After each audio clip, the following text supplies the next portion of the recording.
Patuloy ang pangangampanya ng mga kandidato sa pagkasenador sa iba't ibang lugar sa Pilipinas, maging sa ibang bansa. May news to go si Darlene Kai. Sa Balayan, Batangas, nangampanya ang ilang pambato ng hugpong ng pagbabago kahapon. Kabilang riyan sina Cynthia Villar, Amy Marcos, Dong Mangundadatu at JV Ejercito. Naroon din si Juan Ponce Enrile. Sa Lipas City naman ang iba nilang kaalyado, gaya ni na Ronald de la Rosa, Bongo, Jeggy Manicad at Francis Tolentino.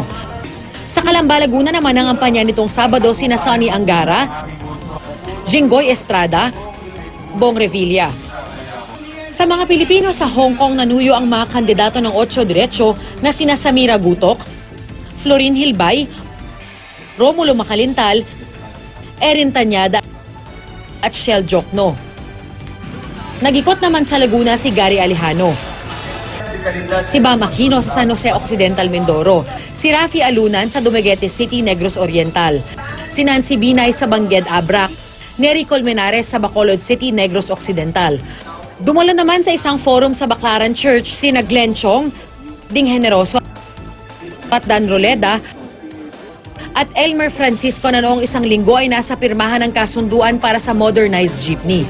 Dumalo rin sa isang debate sa Dipolog City si Sharif Albani. Nangampanya sa Laguna si Jonathan Valdevarona, sina Leody de Guzman at Alan Montaño sa Caloocan City, Sonny Matula sa Agusan del Norte at Grace Po sa Pasay City. Si Pia Cayetano nagpuntang Cebu City. Sa Quezon City naman nag-ikot si Willie Ong, gayon din si Lady Ann sa Hidulia. Patuloy na binabantayan ng GMA News ang mga aktibidad ng iba pang kandidato. Darlene Kai, GMA News.